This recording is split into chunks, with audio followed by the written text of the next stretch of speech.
Okay, guys, I am back. I am so sorry. I totally accidentally pressed finish. That was totally my fault. And we talked to Laura, and we're trying to get her on board here. And we'll just wait a second till the broadcast. It takes a minute to catch up from everywhere. It's like a little bit ahead here. So let's see. Okay, all right. Okay, we're gonna figure this out. I am sorry, you guys. Okay, here we go. Invite Laura. That's it. Yay! She wants to be in my video. Yes, you can be in my video. My volume's up. Okay, this is happening right now. Awesome. Sorry about that. There I am. There she is. Yay, it works. Hey. All right, let me just go sit somewhere where the light isn't right behind me, and we will do this. Ya. Well, thank you so much for joining us. I'm sorry about the little snafus that happen sometimes. No problem. But I can see you now, so here we are. Yay! Well, thank you so much for being here. You guys, we did it. Amazing. Yay. So I was just telling them about you. I'm going to read this intro again in case anybody didn't join us last time, but it says you're the author of several time management and productivity books, including I Know How She Does It, What the Most Successful People Do Before Breakfast, 168 Hours. Her work has appeared in publications including Fast Company, Fortune, USA Today, and the Wall Street Journal, and she is in lovely Philadelphia with your husband and 4 kids, and she blogs at lauravanderkam.com. And I was just telling them that I heard you on the Christy Wright podcast, and talking about the 168 hours, that really changed my life. I mean, no joke. You know, and it did. And then I read your book, and I was just telling them about this book. She analyzes over 1,000 days of data from women who make over 100,000 and have families, and kind of pulls out what the best, what strategies they're using to make the most of their time so that we can use them. So I am so honored to have you on here. Thank you so much, Laura, for coming. Yeah, thank you, and I apologize for the technical difficulties. And I'm trying to look at the right place on my phone to have my eyes aimed at everyone. But I know, it's like you have to look kind of the dot on the side, and the dot on the side. I'll try to keep my eyes right there. Well, thank you so much. Well, I'd love to just jump in and have you tell us take a couple minutes to tell us about your life. Yeah, well, as you said, I write about time management and productivity. It's just a fascinating topic for me because we all have the exact same amount of time. I mean, we all have 24 hours a day, 168 hours in a week. And so I find that concept pretty fascinating because when you meet people who are doing amazing things professionally, and yet who also have these amazing personal lives too. We all know these people who don't seem to be making the harsh trade-offs that everyone says are required to succeed. It's not because they have any more time than the rest of us. And so I like to study their schedules, say, well, what are they doing? What can the rest of us learn from them? Because we all have these exact same building blocks. We may have different amounts of money. We may have different levels of other resources too, but we do all have the same amount of time. And so I think by studying what other people do with their time, we can take some tips that can help us be more successful in our own lives as well. Yeah, which is pretty amazing. I mean, when you stop and think about it, like you said, we all have the exact same building blocks. And I love that I hope you'll talk about this later, but she talks about time as a mosaic, and you get to arrange the way that you want your mosaic to look. And I hope that we'll be able to dig in with that. So tell me a bit about, I know what I was going to ask you. Okay, so this was the one question I usually ask people. If you could eat one breakfast cereal the rest of your life, and it didn't have to be healthy, it didn't have to do with it didn't have to worry about your blood sugar and all of that, what would be your choice of breakfast cereal? Oh my goodness. I maintain a fondness for cornflakes. Cornflakes. And I like to put, like real sort of thick milk, if not cream, on them, which should show you something to combat the sheer sugar factor. I don't eat breakfast cereal really anymore because of the whole, blood sugar, start your day off well thing. But I do like cornflakes. So occasionally if I'm in a hotel or something and they have cornflakes on their breakfast bar, I will grab a bowl. And so it's like your little indulgence. My little indulgence. Yeah. So, good stuff. I know we use whole milk too, you know, because, you know, why, you know, get the higher sugar and the lower fat content, you know. Yeah, so we've learned that's not the way to go. Yep. Right. I like to use real cream in my coffee as well, so we tend to have some sitting around the house. Oh yeah, come on, you know it. That's the best. Well, tell us, you know, one thing I'm curious about. I know about your life now. Could you take a couple of minutes to tell us about like your background? What about your growing up years? What inspired you to be where you are today? Well, there was no particular interest in time management, I would say, as a kid. It's not something anyone kind of grows up thinking they're going to do. But I did always love to write. And I kind of came at the time management thing more from the, sorry, I'm trying to hold my phone right here. But I came at it more from the writing angle than from the time management angle. Okay. I had worked in journalism for years, writing a lot of stuff on the side, freelancing for a bunch of places just as a way to make money. And time management turned out to be a topic that I was willing to write about and that people were willing to read about. And so, you know, trying to find that nice overlap between the two, the things that there's an audience for that you actually care about. You know, you take whatever subjects you can get, I guess, in terms of that. Yeah. And as I've studied it, I've found it's a good one for me because I did like, you know, numbers a lot growing up, and time is numbers with denominators of 24 and 168 and 8,760, which is the number of hours in a year, in case anyone is wondering. Wow. and so I was able to, and I've also been able to do research with it, which has been pretty cool to actually, you know, study people's schedules and large numbers of people's schedules and see what I could discover from that. So yeah, that's where that came from, is from the writing angle, not from the time angle. I think it must be interesting though to have a job that affects people in such a great big way. You might not see it, you know, when you're writing the book or you're doing this, but you know, like the fallout effects of the job that you do are pretty big, actually, if you were to examine it over time. Yeah, sorry, a little static there, but it's been really cool to see, you know, people sometimes email me after, you know, reading a book or seeing something that I've talked about. And when people are able to do things in their lives differently as a result, I find that very exciting. You know, I get emails from people, for instance. One of the most gratifying for me is from, for instance, young women who've been sold the line that you can't build a career and have a family and like have a life too, that no one can have it all, which is just a horrible thing that women who know better should still tell people. And you know, they write me and they're like, oh, well, now I see that there are women who do it, who have careers they love, families they love, time for themselves too. You've made me think that I can do it. And, you know, so that's very exciting. I really like those emails. Oh, I love it. And I was saying to Laura in an email, it's like, I feel like when I read the book, like my life was kind of fuzzy and I had some, like my view of my life, I had some feelings about some things because of some time issues. And as I began to do the time logs, like you did, what happened is I started doing these time logs about the beginning of the year.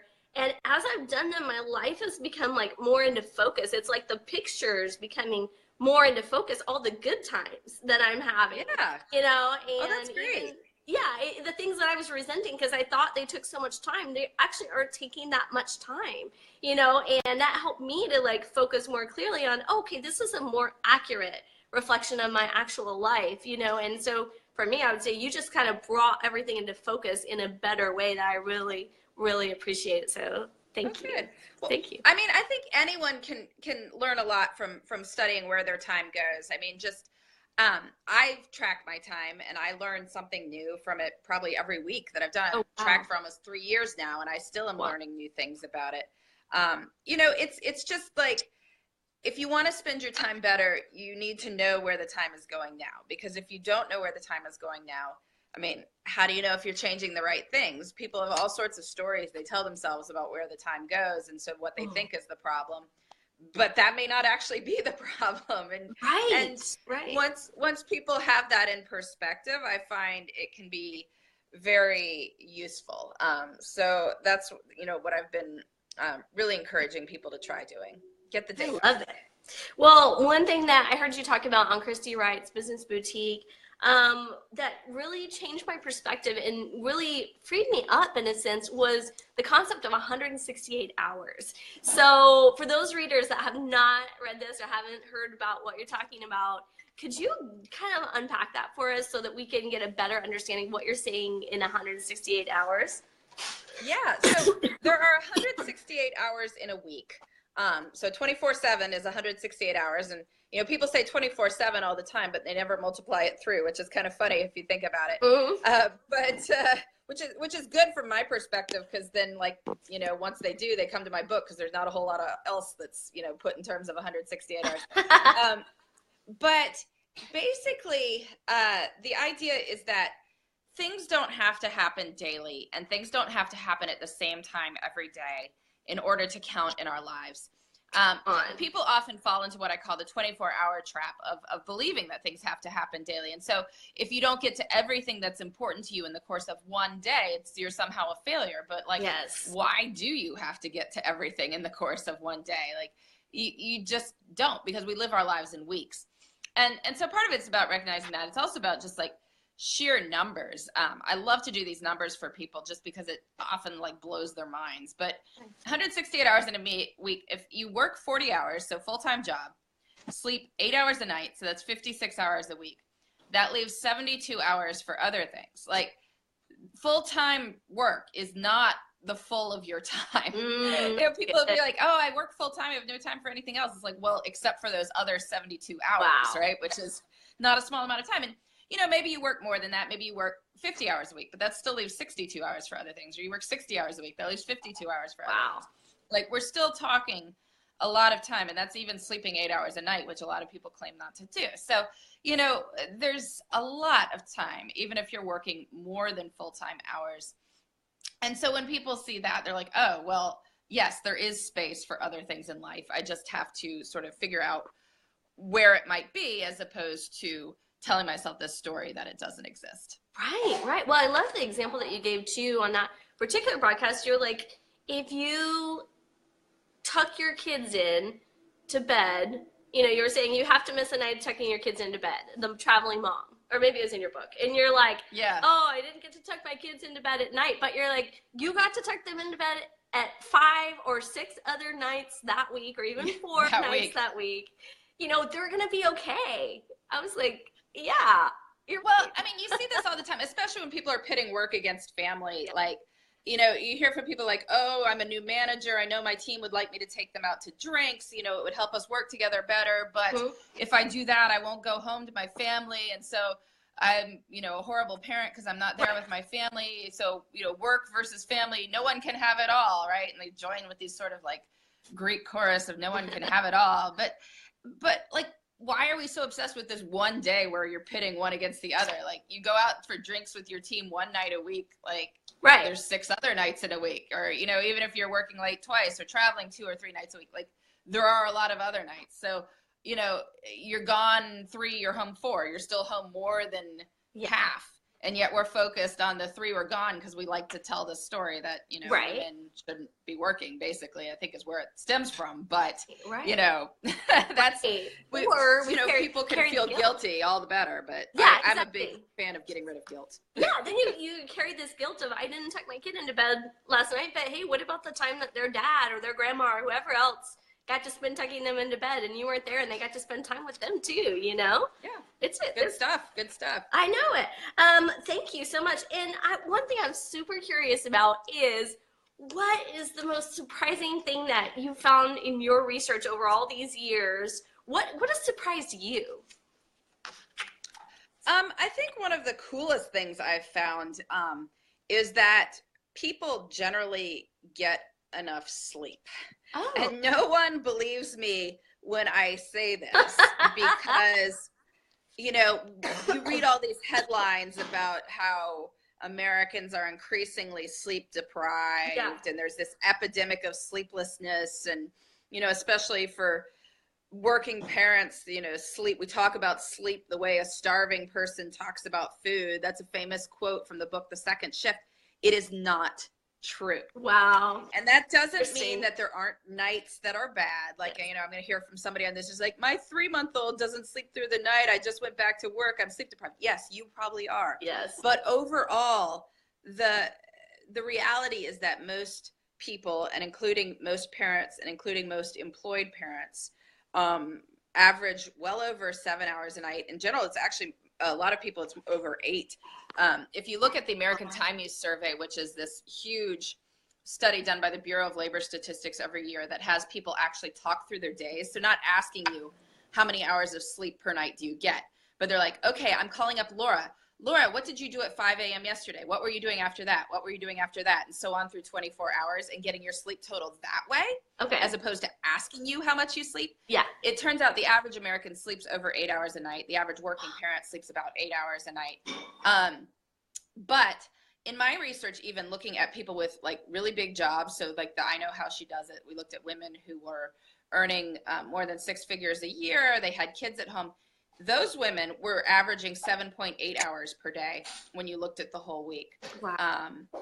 And, you know, I know from my time logs, I averaged 7.4 hours a day. I'm pretty sure that's just what my body needs. Yes. If I get less than that for a certain number of nights in a row, then I will start doing things to catch up on it. I will go to bed early, or I might, you know, try to wake up later or catch a nap on the weekend if I can. And I think a lot of people who aren't chronic insomniacs have that same catch-up impulse.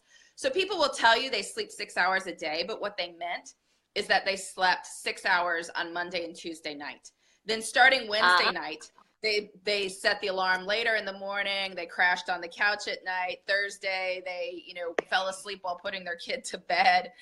Yes. You know, like the planned workout for Friday morning did not happen. They took a nap on the weekends. So in their mind, the Monday night is the normal night, but it's not. There's all this other sleep that's going on that they're just not counting because it doesn't fit with their picture of their life. Well, I totally can second that, like from my time logs, because I'm like, Monday, Tuesday, Wednesday, get up at 5:30, do my thing, you know, and by Friday I'm like sleeping until like 8:30. Yep. You know, like there you go. I think you're totally, it's interesting how, that's interesting that our body adjusts to it, you know, and makes us change. And that's, I also love you talking about that and the things, because one thing I really loved about your book is you were kind of debunking all these myths that we buy into, like how we think that we work so many more hours than we actually work. Like if we actually log it, and then like what you're talking about the sleep thing, and about that women can't work and have families. I love that you're just taking these myths that we commonly sort of buy into and going like, hey, wait a minute, let's look at the data, look at the analysis, and you'll see they're not true, you know?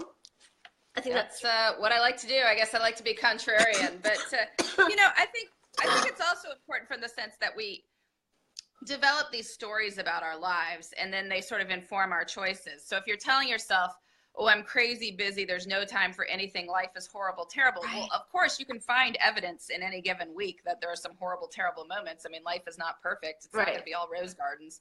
But if you're walking around with the story that, you know, there actually is enough time for the things I want to do in life, well, you can start to see evidence of that too. And that's a lot better way to go through life, because then you're focusing on the good stuff and focusing on the times when you are making it work. And we tend to get more of what we notice. So why not go through life telling yourself, you know, most of the time I make it work. I love that. I love that. Well, one of the things I found out from doing my time logs, like you said, is that I was missing all of the good moments. Like, you know, I was going like, oh, it's so bad, you know, or whatever, or I don't have time, like you said. And then like my first week, I was like, I went to the movies twice, and I had a friend over for dinner. Like you forgot about all that good stuff. And doing the time logs has made me realize how much good there is in my life, how much space there is, how much some friends came over for tea or whatever, you know, that you forget about when people are like, what do you do with your time? And you're like, I don't have any time to do anything, you know. So, except for the movies and your friend and all that good stuff. Yeah, right? Totally. Totally. Right, my volume just switched. I'm having phone issues. Okay, volume is back up now. Yay. Okay. One of my questions I would love to ask you is, what do you believe that you think most people don't believe? Oh, I don't know if there's anything that's, you know, completely out there that I believe that most people don't believe. I do think that for most people, time is a choice. And Okay. I think that a lot of us want to assign responsibility for X, Y, or Z to something else. And I will freely admit that some people's lives are a lot harder than others. I am not going to sit here and claim, again, that life is all, you know, unicorns and roses and things like that. But on the other hand, I do believe that almost anyone can, within the sphere that we are currently exercising influence, make choices within that. And over time, that sphere can expand as we continue to make these choices that Nice. we'll do so. So, you know, you could be trapped, as you feel trapped in a horrible job. That's great, you know, rough. But what could we do over time to sort of expand out from there? You know, that meet other people who might have leads on other jobs that might be, you know, better paying and more fun. Yeah. I mean, because, you know, people tend to think that they're optimizing one way or the other, but there's a lot of jobs. My guess is that the job you have is not optimizing on either, actually. Yeah. You know, could be something else out there. And so, you know, thinking about that, or within this job, even if I'm keeping this job because, you know, whatever else, I have, like, let's say great benefits or pension that I don't think I'll get somewhere else.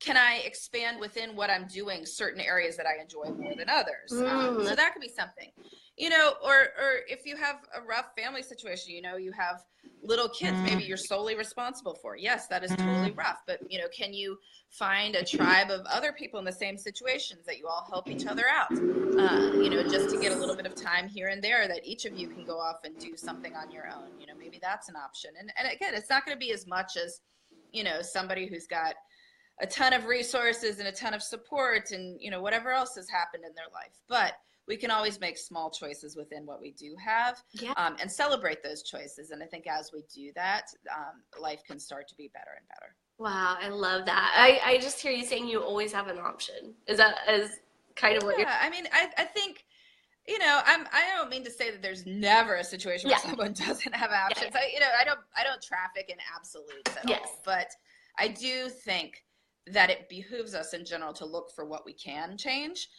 as opposed to dwelling on what cannot currently be changed. Wow.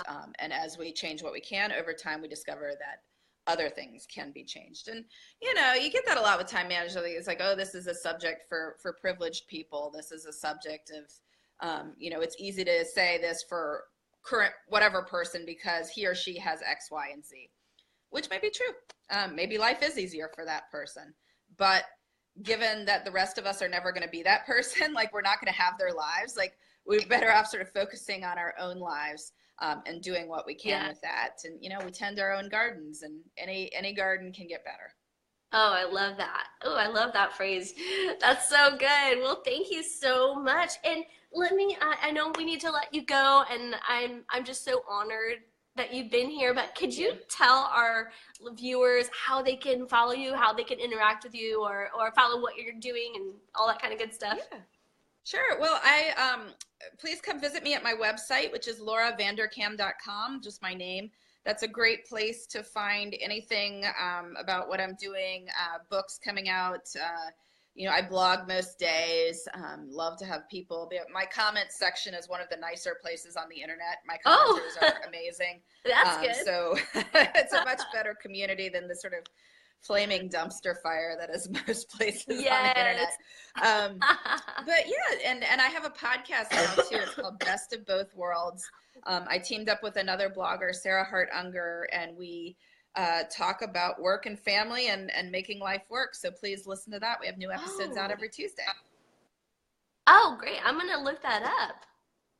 Oh, I love that so much.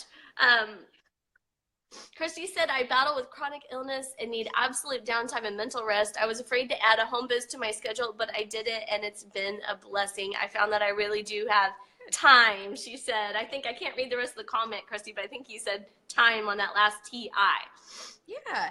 And I love that point because, yes, I mean, you know, chronic illnesses are one of those things that, saps everything, right? And it affects everything that you're doing. And it can be so easy to feel like this is life and there's nothing else I can do. And I mean, there may be moments where that is the case, but you know, even if we can only do like one thing a day other than just, you know, taking care of ourselves and sort of life maintenance, well, that's one thing a day.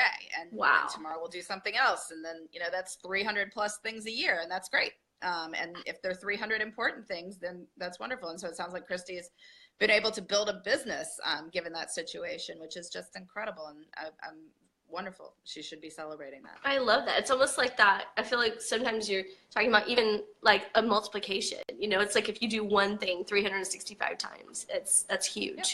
You know, it's so great. Well, small things. Thank you so much for writing these books and speaking into our lives. And I just want to honor you and thank you for all the work that you've done and changing people's lives. You know, really, I mean, people that hear you and read your books, you're making a big impact. So thank you so much for doing that. I really appreciate it. And thanks so much to everyone for joining us. I really appreciate your taking the time to do this. Yeah.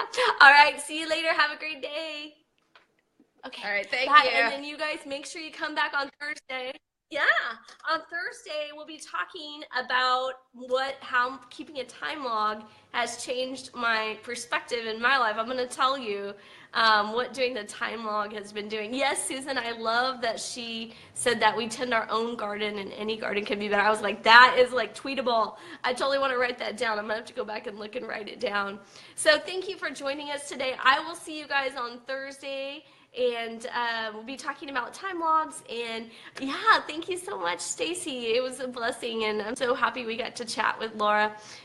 She's amazing. She's busy, and so she really was sweet to sacrifice that time to come on here and share her insight with us. So yeah, I love the debunking part too, about how she was saying, no, these aren't true. You know, I was like, wow. She's so right. So anyway, have an amazing week, you guys. May your minds be fierce and your hearts strong and your spirits, excuse me, very kind. Love you all. Bye.